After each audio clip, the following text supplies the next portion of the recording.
Hello and welcome to the African Tech Roundup, episode 89. This is where we round up the week's most important tech, digital and innovation news from across the African continent. My name is Andile Masugu, and for the third time this festive season, the team here at the African Tech Roundup will forgo covering the week's biggest tech and innovation headlines to bring you yet another sneak preview from Season 6 of the African Tech Conversation series. And so thank you so much for joining me. Next week will be our last week on holiday, after which we'll resume our regular programming.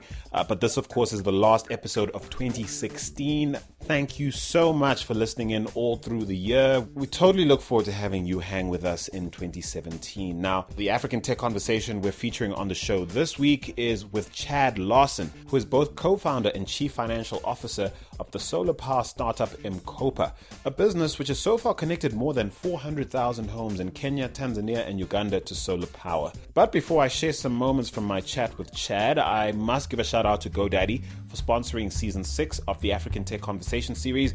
Now, GoDaddy makes registering domain names fast, simple, and affordable.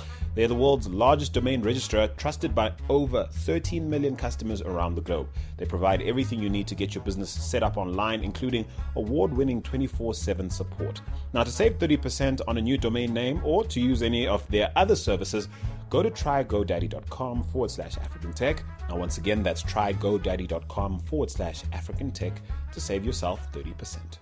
And now it's on to this week's African Tech Conversations Sneak Listen, which, as I said earlier, is drawn from a full-length chat I had with Chad Larson, who is the co-founder and chief financial officer at M-KOPA. Chad is a CFA and an Oxford MBA who has worked for M-KOPA Solar since its launch in 2010. He and his family have lived in Nairobi since 2011. He previously served as the CFO of the AfriCap Microfinance Investment Fund, which is based in Johannesburg. And prior to that, he spent 10 years in the investment banking division of Bank of America in Sydney and New York, working on fixed income, structured finance, and derivative transactions. Now, M-KOPA Solar is aiming to be a billion-dollar company by providing pay-as-you-go energy to off-grid homes. And to that end, the company successfully closed a $19 million round of financing led by Generation Investment Management, LLP, back in December 2015. So without any further ado, let's jump right into my chat with Chad. Take a listen. As a company, what's your vision for Africa over the next 10 or 20 years? Because linked to the question I'm asking is, buying into the dream or the vision you guys have, does that mean giving up on Africa getting its act together in terms of investing in infrastructure? So, I mean, this is the interesting thing. It's like when you look at sub-Saharan Africa and the low number of electricity connections, and you say, well, why? Why is that number so low? Why is such a small percentage of the population connected? I mean, sometimes people say, well, these countries don't have their act together, but really it's much simpler than that. And you can even let the countries off the hook for not having a large number. It's not profitable to connect these customers. Like, the reason it's profitable, if there's a new subdivision going up in California or Minnesota or wherever, the reason it's profitable for the electricity company to connect there is because those people are going to spend big electricity bills. So whatever the cost is of putting the wires out to that new set of homes is going to be made up by the power utility. So they're very eager to connect that new subdivision. In Africa, this is not the case. You have some rural area, a dense rural area of farmers. The electricity grid has no interest in connecting that because they can't make money connecting it. The cost of running those wires out there, running them to each home, putting meters on the side of each home is more than you're ever going to reasonably make up in any kind of reasonable time frame from the electricity usage, because the usage is going to be so minimal. So that's the main reason why there's so few connections, is the type of customers who are not connected just would not be profitable to connect. So this is where I think M-KOPA and others who provide solar are really doing kind of a service. Is like, it's sort of like the fixed line telephones, how the cell phone providers really did a service. Back in 2000, the fixed line telephone monopolies in Africa would have all had plans to connect their entire countries. I'm sure there was a map on the wall of the monopoly telephone provider, how they were going to connect all of Kenya with telephones by 2020 or something. I'm sure they had some 20-year plan that they were going to do that. And at some point they realized there's no reason for them to do that because the cell phone, the network operators can do it much more efficiently with a much lighter solution. It doesn't require running copper cables out to every last little village. You just put up towers now and then. It's a much lighter solution. And I'd say solar is kind of the same thing. I think in a few years this is going to come a lot more into focus for the utilities. That, like, why would we bother running the lines out to this area where these people don't use much power. They can just put panels on the roof and that'll power everything that they possibly need right now. As certain countries in Africa become richer, you could, if you see the growth rates that you see in Kenya continuing, pretty soon you're going to have pretty much a middle income country, and then people will want washing machines and electric kettles and things that need more of the grid type electricity. But I'm not sure, because if that's 5 or 10 years from now, solar technology is advancing pretty fast, and especially the things around solar technology, lithium-ion batteries, DC appliances, things like that, where it's quite possible by 10 years from now, actually it's quite reasonable to run washing machines and electric kettles just off of panels on your roof stored in lithium-ion batteries, because the technology keeps getting better and better every year, where the grid technology is not really changing much. It's pretty much the same today, especially on the distribution side. The way that power gets from the generation plant to the customers pretty much looks the same today as it did 50 years ago. With there's not some like 10% efficiency that's coming in every year, but on solar there is. I mean, the product that we're selling right now, we're pretty much we're on our 4th generation version of the product that we're selling to our customers at the moment.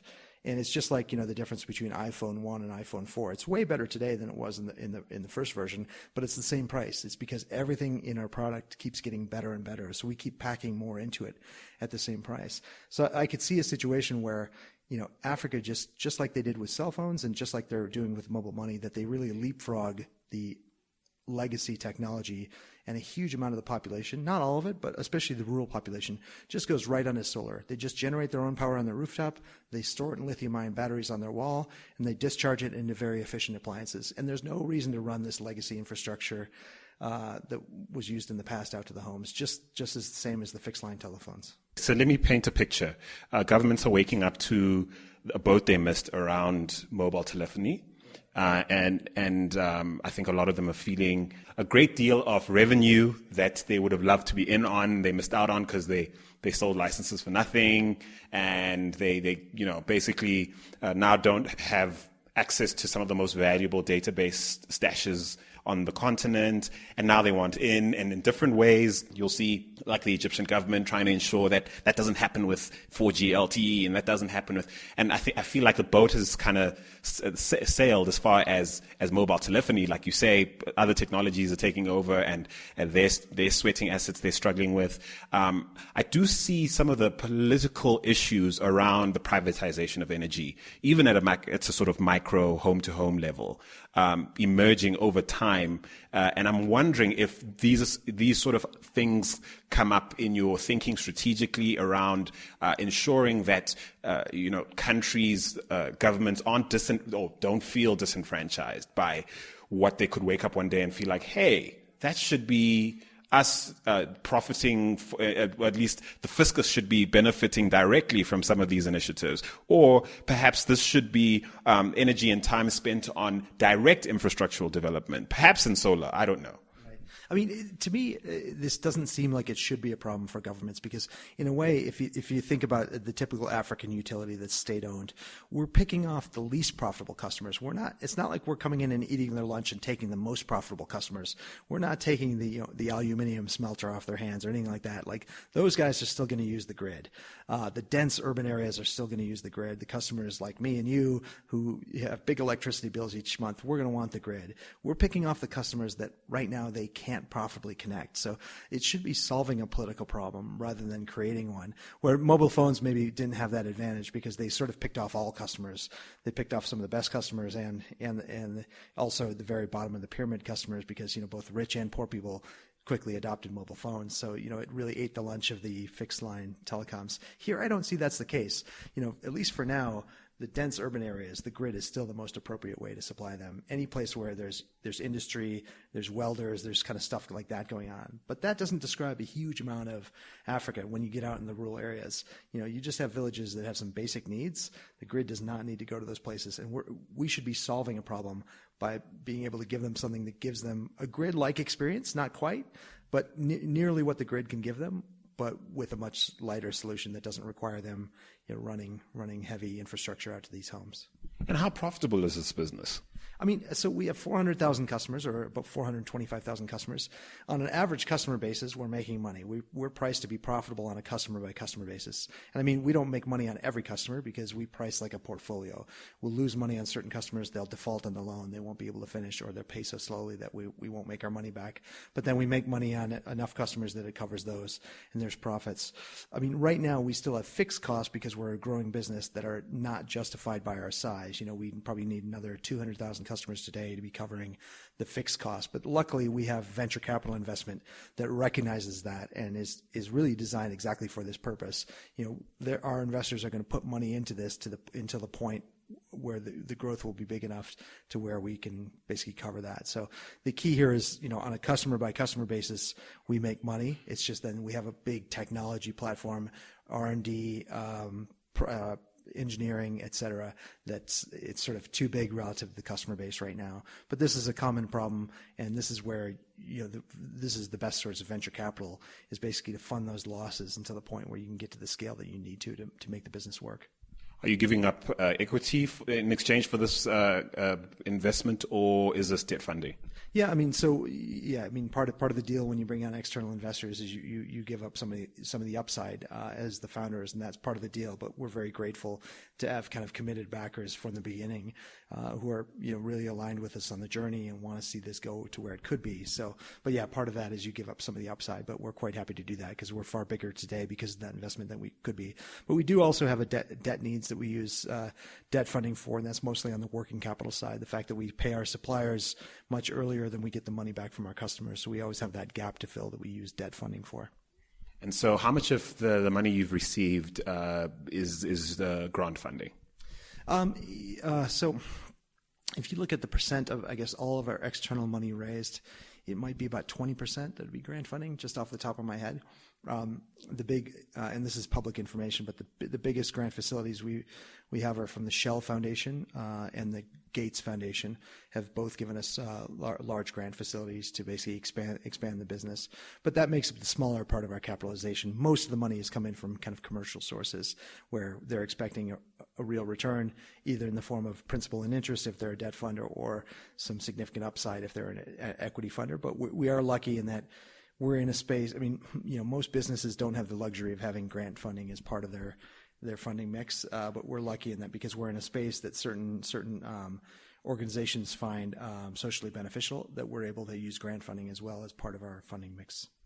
A lot of East African-based startups get a bad rap from critics who say too much grant funding going to that area. We're not promoting sustainability. I'm deducing from what you're saying that your business would be perfectly financially stable and sustainable going forward without this grant funding. I mean, I'd say the grant has allowed us to accelerate things, and we're bigger than we would have been if we hadn't had the grant funding. But I think we'd still be fine without the grant funding. I mean, I think the best use of grant funding, or maybe you could say the only appropriate use, is sort of covering those. I mean, it's like the venture capital, if it's not available, it's kind of covering those fixed investments that you need to get up to the minimum scale, or sort of capacity building to get up to that scale. I guess grant funding becomes a problem if it sort of subsidizes the core product or allows you to be inefficient and kind of picks up the slack on that inefficiency. I mean, that's where then you're not building sustainable businesses. I mean, just imagine if the grant funding, this is not what the grant funding has been used for at M-KOPA, but imagine it had been used to kind of subsidize our customers' payment plans, where the grants came in and they said, we'll reduce the price by 25% to the customer. I mean, that'd be interesting, but as soon as the grant funding wore out, we'd have to price commercially again, we'd have a problem, right? But that's not how the grant funding has been used. The grant funding has been used to cover kind of the upskilling and the upsizing of the sales force, the tech platform, things like that. Basically things that are not related to the kind of the customer acquisition and experience. So I think that's appropriate. It's, you know, it could come from venture investors, it could come from the grant providers, but it's not subsidizing, you know, basically the pricing and the service to the customer is standing on its own. That doesn't rely on any grant funding at all.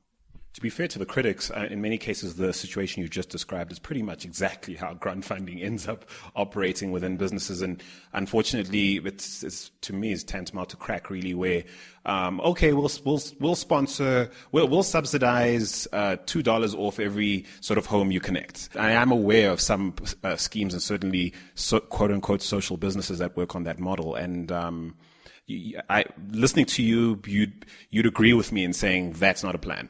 Yeah, I mean, right now, in a way, it's like if we never get another dollar of grant funding, the customer proposition will be the same regardless. I mean, I'd love it if we're able to get more grant funding to build more capacity at HQ, whether it's in our tech platform or our product or the people or whatever it might be.